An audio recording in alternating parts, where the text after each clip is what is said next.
ذكر طيب بعد الممات إمام في التقى في الزهد. السلام علیکم ورحمۃ اللہ وبرکاتہ. بسم اللہ والحمد للہ والصلاة والسلام علی رسول اللہ وعلی آلہ وصحبہ ومن والہ. ناظرین کرام، گزشتہ مجلس میں ہم بات کر رہے تھے جو کچھ بھی فطری اعمال انسان انجام دیتا ہے اس کے دنیاوی فوائد کیا ہیں. جب فطری اعمال کے انجام دینے میں فوائد صرف بندے کو ملتے ہیں، اللہ تعالیٰ کو کوئی فائدہ نہیں، تو آخر وہ کون سے فائدے ہیں جو دنیا میں اسے حاصل ہوتے ہیں. اس بارے میں ہم نے توحید کے بارے میں یہ بات کی تھی کہ جس نے وحدانیت کی تصدیق کی، دل سے یقین کیا، زبان سے اعتراف کیا اور اس کے مطابق عمل بھی کیا، تو یقیناً دنیا میں اس کے نتائج ظاہر ہوتے ہیں. وہ باتیں آئی تھیں ہمارے سامنے. اللہ تبارک و تعالیٰ اس کے لیے زمین و آسمان کے دروازے کھول دیتا ہے اور اپنی نعمتوں کی برسات کر دیتا ہے. اس طرح سے وہ نعمتوں سے مالا مال ہو جاتا ہے. جو نماز ادا کرتا ہے، یہ بھی ایک فطری عمل تھا، تو اس کے لیے اللہ تبارک و تعالیٰ نے یہ بیان کیا کہ اس کی وہ نماز اسے انسان بنا دے گی، ایک انسان کے اندر انسانیت پیدا کرے گی. اور وہ انسانیت کیا ہے؟ وہ یہی تو ہے کہ اسے گندگیوں سے بچائے، فحش خیالات، فحش دیکھنے اور فحش سوچنے سے اس کی نماز اسے روکے گی اور وہ انسان بن جائے گا. اور دوسرے مرحلے میں پھر وہ نماز اسے گناہوں سے بھی روکتی ہے. روزے کے بارے میں بھی ہم نے پتہ کیا کہ روزہ ایک انسان کے لیے کس طرح کا سرکشا کوچ ہے. گناہوں سے بچنے کے لیے لڑائی جھگڑے، جھوٹ، غیبت، تہمت، اس طرح کے جتنے بھی رذائل اخلاق ہیں، ان تمام چیزوں سے بچنے کے لیے ایک بہت ہی حصن حسین ہے روزہ. اور یہ روزہ جیسا کہ اللہ کے رسول صلی اللہ علیہ وسلم نے فرمایا، یا معشر الشباب من استطاع منکم الباءۃ فلیتزوج. اے نوجوانوں کی جماعتوں، تم میں سے جو شادی کی طاقت رکھتا ہے، شادی کے قابل ہے، اس کی اہلیت رکھتا ہے، وہ شادی کرے، کیونکہ یہ شادی نگاہوں کو نیچے کرنے والی اور انسان کی حفاظت کرنے والی ہے. اگر نہ کر سکے شادی تو اس کا علاج کیا ہے؟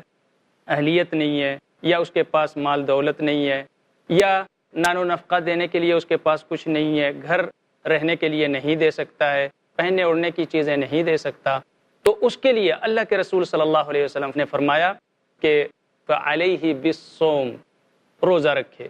روزہ رکھنے سے اس کی نگاہیں بھی نیچی ہو جائیں گی، ادھر ادھر وہ کوئی غلط سلط چیزیں نہیں دیکھے گا، غلط چیزوں کی طرف اس کا دل مائل نہیں ہوگا، اور اس کے لیے یہ روزہ بہترین علاج بن جائے گا. یہ دنیاوی فائدہ ہے، صحیح اخلاق کی طرف لے جانے والا. اسی طرح لڑائی جھگڑے، گالی گلوچ، ان چیزوں سے بھی بچانے کا ذریعہ روزہ ہے. اللہ کے رسول صلی اللہ علیہ وسلم نے دیگر عبادتوں میں بھی اسی طرح کے فوائد بیان فرمائے. چنانچہ حج کے بارے میں اللہ تبارک و تعالیٰ نے فرمایا، فَمَنْ فَرَضَ فِيهِنَّ الْحَجِّ فَلَا رَفَثَ وَلَا فُسُوقَ وَلَا جِدَالَ فِي الْحَجِّ. جس نے اپنے اوپر فرض کر لیا، نسک میں داخل ہو گیا، حج کے مشاعر میں خود کو داخل کر لیا، اب اس کے لیے ضروری ہے کہ وہ ان چیزوں کی رعایت کرے. کون سی چیزیں؟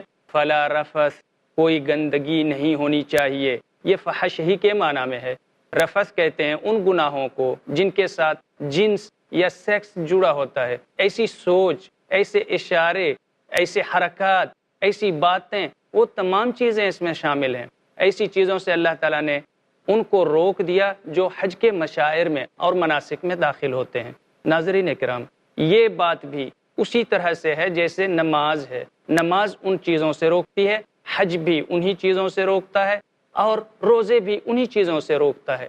حج کے بارے میں مزید اللہ تعالیٰ نے فرمایا، فلا رفث، وہ کوئی گندگی کی باتیں نہ سوچے، نہ بولے، نہ دیکھے، نہ حرکت کرے، نہ کوئی اور ایسی چیز ہونی چاہیے جو رفث کے ضمن میں آ جائے. ولا فسوق، اور کوئی فسق و فجور نہیں. فسق کہتے ہیں ہر وہ گناہ جسے گناہ کہا جا سکتا ہو، اللہ کی نافرمانی، اللہ تعالیٰ جس چیز کو، جس کام کو، جس حرکت کو ناپسند کرے اس کام کو کر لینا، یہ ہے فسوق۔ تو اللہ تبارک و تعالیٰ نے یہاں بھی نماز میں جیسے فحش اور منکر سے بچنے کا ذریعہ نماز کو بنایا، حج کو اللہ تبارک و تعالیٰ نے وہی فحش اور منکر یعنی رفث اور فسوق سے بچنے کا ذریعہ بنایا۔ مزید ایک بات اللہ تبارک و تعالیٰ کہتا ہے وَلَا جِدَالْ، اور لڑائی جھگڑے نہیں۔ لڑائی جھگڑے کی بات یہاں الگ سے کیوں کہی گئی؟ کیونکہ اس سے پہلے جو فسوق آیا اس میں شامل ہے، اس کے باوجود اللہ تعالیٰ نے الگ سے ذکر کیا وَلَا جِدَالَ فِي الْحَجِّ، لڑائی جھگڑے نہیں، ایسا نہیں ہونا چاہیے۔ ایسا اللہ تبارک و تعالیٰ نے اس لیے کہا کہ حج کا جو موسم ہے یہ پوری امت کے اتحاد کا ایک ایسا سنہرا موقع ہے جہاں پوری دنیا کے گوشے گوشے سے لوگ آئے ہوتے ہیں اور وہ سبھی ایک جگہ آ کے جمع ہو جاتے ہیں، ایک میدان میں، ایک نقطے، ایک پوائنٹ پر، محدود وقت میں، محدود ہیئت میں، وہ سارے ایک جگہ جمع ہو کے وہ سارے کام انجام دے رہے ہوتے ہیں۔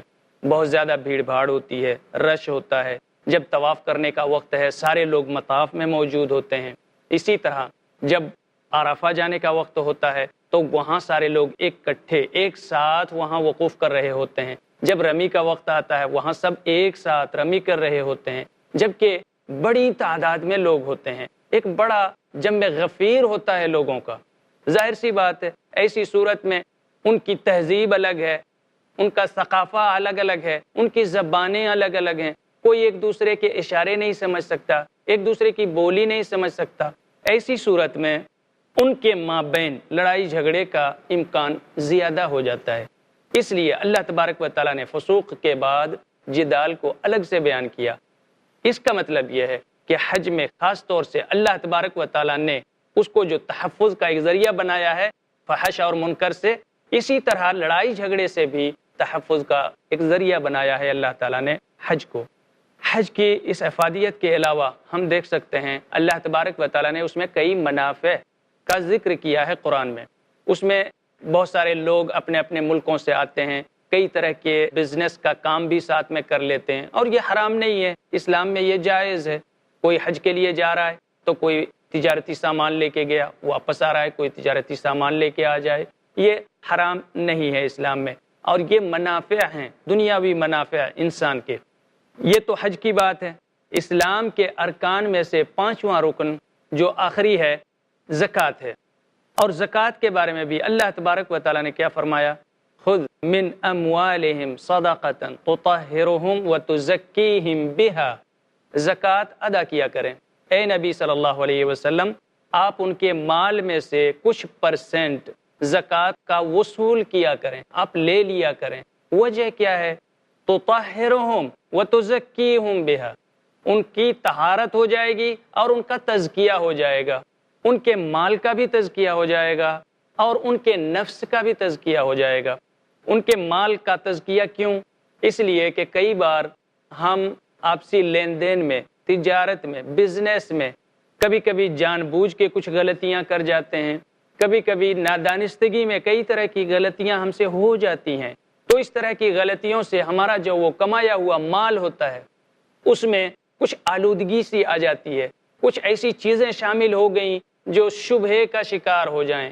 تو اس لیے اللہ تبارک و تعالیٰ نے اپنے رسول صلی اللہ علیہ وسلم سے کہا کہ آپ ان سے زکوٰۃ وصول کر لیا کریں، یہ شبہے والی جو بات ہے ان کے مال میں وہ ختم ہو جائے گی اور وہ پاک ہو جائے گا، مال طاہر ہو جائے گا اور ان کا نفس بھی طاہر ہو جائے گا۔ میں نے بڑی پریشانیوں سے مال جمع کیا ہے، یہ میں کسی اور کے سامنے کیوں لٹا دوں؟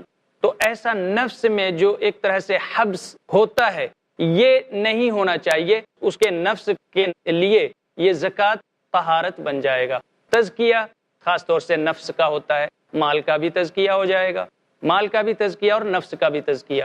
نفس کا تزکیہ اس لیے کہ اللہ کے راستے میں خرچ کرنا یہ دلوں کے اعمال میں سے ہے۔ اللہ تبارک و تعالیٰ نے کئی ایسی آیتیں بیان کی ہیں جن میں اللہ تعالیٰ نے اپنے راستے میں خرچ کرنے کے فوائد بیان کیے ہیں اور ان کی مثالیں دی ہیں۔ تو جب ہم اللہ کے راستے میں خرچ کریں گے یہ نفس کا تزکیہ بھی ہے، اللہ تبارک و تعالیٰ نے ان فوائد کی طرف اشارہ کیا۔ ناظرین کرام، یہ فوائد ہیں، صرف ہم نے ارکان اسلام کے ان عبادات میں غور کیا ہے کہ ان میں کیا فوائد ہیں دنیاوی اعتبار سے، دنیا میں کیا فائدے ہیں۔ باقی کی جتنی بھی عبادتیں ہیں ان تمام عبادتوں میں اسی طرح کے دنیاوی فوائد بھی ہیں اور اخروی فوائد بھی ہیں۔ ہم نظر ڈالتے ہیں انہی عبادتوں میں جن کو ہم سمجھ رہے تھے کہ دنیا میں کیا فائدے ہیں، انہی کے اخروی فائدے کیا ہو سکتے ہیں۔ اللہ تبارک و تعالیٰ نے سب سے پہلے توحید کے بارے میں بیان کیا، قد افلح المؤمنون، ایمان لانے والے مومنین فلاح پا گئے۔ اور یہ فلاح کب؟ قیامت کے دن۔ فلاح کیا ہے؟ کس کو کہتے ہیں فلاح؟ آخر کامیابی کیا ہے؟ اس دنیا میں لوگوں کا معیار الگ الگ ہے۔ کوئی ڈاکٹر بننا چاہتا ہے، اگر وہ ڈاکٹر بن گیا تو وہ یہ سمجھتا ہے کہ ہم فلاح پا گئے، کامیاب ہو گئے، وہ اپنے کو کامیاب سمجھتا ہے۔ کوئی انجینئر بننا چاہتا تھا، اگر وہ انجینئر بن گیا تو وہ اپنے کو کامیاب سمجھتا ہے۔ کوئی منسٹر بننا چاہتا تھا، اگر بن گیا تو وہ سمجھتا ہے میں کامیاب ہو گیا۔ کوئی کسی کا اور ہدف تھا، اگر وہ اس ہدف تک پہنچ جاتا ہے تو وہ سمجھتا ہے کہ میں کامیاب ہو گیا۔ لیکن اللہ تبارک و تعالیٰ کا معیار ایسا نہیں ہے، بلکہ اللہ تبارک و تعالیٰ یہ بیان کرتا ہے کہ کامیاب وہ نہیں جو اپنی دنیاوی منزل مقصد تک پہنچ جائے، اپنے ہدف تک پہنچ جائے، بلکہ کامیاب وہ شخص ہے جو جہنم سے بچا لیا گیا اور جنت میں داخل کر دیا گیا۔ جہنم سے بچاتے ہوئے تو یہ شخص ہے جو کامیاب ہے، یہ شخص کامیاب ہے۔ فَمَنْ زُحْزِحَ عَنِ النَّارِ وَأُدْخِلَ الْجَنَّةَ فَقَدْ فَازَ، اللہ نے کہا کہ جو جہنم سے بچا لیا گیا اور جنت میں داخل کر دیا گیا، یہی کامیاب شخص ہے۔ کامیاب وہ نہیں جو بلڈنگیں بنا لے، جس کی کئی ساری گاڑیاں اپنی ملکیت میں ہوں، جس کی جائیداد بہت زیادہ ہو، یا بڑی کمپنی کا مالک ہو، وہ کامیاب نہیں۔ کوئی بڑی منسٹری حاصل کر لے یا کوئی کرسی حاصل کر لے، جاہ و حشمت حاصل کر لے، تو یہ کامیاب نہیں۔ کامیاب وہ انسان ہے جو جہنم سے بچا لیا گیا اور جنت میں داخل کر دیا گیا، اللہ تعالیٰ نے اسے کامیاب قرار دیا۔ فَمَنْ زُحْزِحَ عَنِ النَّارِ وَأُدْخِلَ الْجَنَّةَ فَقَدْ فَازَ، جو جہنم سے بچا لیا گیا اور جنت میں داخل ہو گیا وہ کامیاب شخص ہے۔ ناظرین کرام، وقت ہو گیا ہے ایک چھوٹے سے بریک کا، انشاءاللہ بریک کے بعد بھی ہماری باتیں جاری رہیں گی۔ السلام علیکم ورحمۃ اللہ۔ عن ملاذات الحیات، خوش اخلاقی، ملنساری، آداب و احترام کی عادت اور صرف اللہ ہی کی عبادت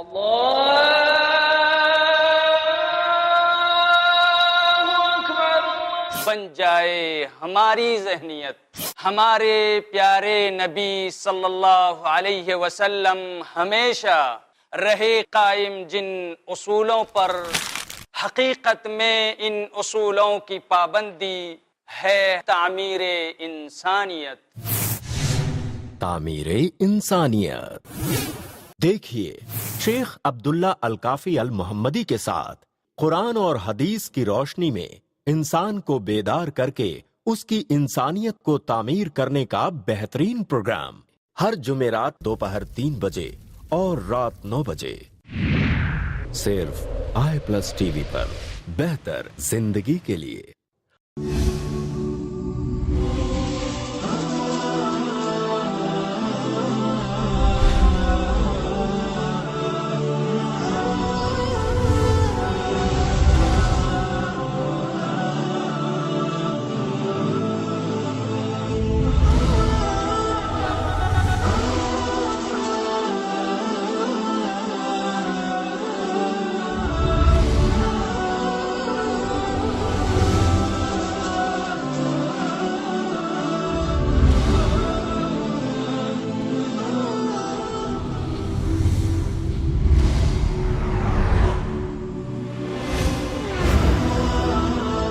ان تمام موضوعات کی کرنے وضاحت آ رہے ہیں نان سٹاپ ایڈوکیٹ فیض سید، ہر اتوار رات 8 بجے، صرف i+TV پر، بہتر زندگی کے لیے۔